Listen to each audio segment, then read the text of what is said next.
Жилой комплекс МЧС – один из самых долгожданных объектов в республике. Его возведение началось еще в 2008 году. Но из-за банкротства застройщика работы были заморожены. Строительство возобновилось лишь в прошлом году. Все благодаря федеральной программе поддержки дольщиков. Сегодня работы ведутся на 10 объектах. Почти все они казанские. Кроме 3 высоток ЖК МЧС, это дома на Достоевского, Завойского, а также в комплексах «Молодежный» и «Золотая середина». Один объект в Елабуге. Что касается долгостроев ЖК «Мелодия», то он будет достроен после признания застройщика банкротом.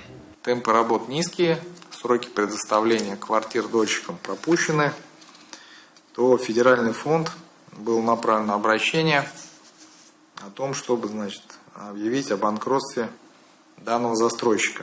Это необходимое условие последующего применения федерального механизма завершения строительства. Почти все объекты – это наследие обанкротившихся компаний «Свей», «Фон» и «Стройком». Как отметили, сегодня республика входит в 6 лидеров регионов страны по объемам оказания помощи обманутым дольщикам. В прошлом году ключи от квартир получили почти 400 человек, сданы 7 проблемных домов. Сейчас в Татарстане работают 88 застройщиков, и большинство из них перешли на систему эскроу-счетов.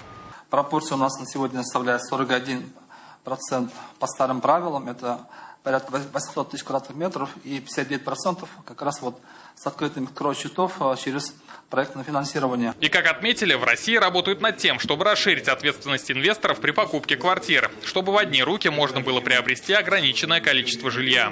Это либо юридические лица, либо лица, которые приобретали эти жилые помещения для последующей перепродажи. Это должно быть что-то по сравнению как с АСВ, то есть есть определенное количество квадратных метров, которые должно быть передано дольщику, а все остальное это уже будет расцениваться как предпринимательский риск. Как заверили, все проблемные дома в Татарстане сдадут в этом году. Ключи от долгожданных квартир получат почти 2500 татарстанцев. Рамиль Галиуллин, Игорь Романов, ТНВ, Казань. Все новости дня, выпуски программы «Новости Татарстана», программы и фильмы на сайте tnv.ru и на YouTube-канале ТНВ. Подписывайтесь.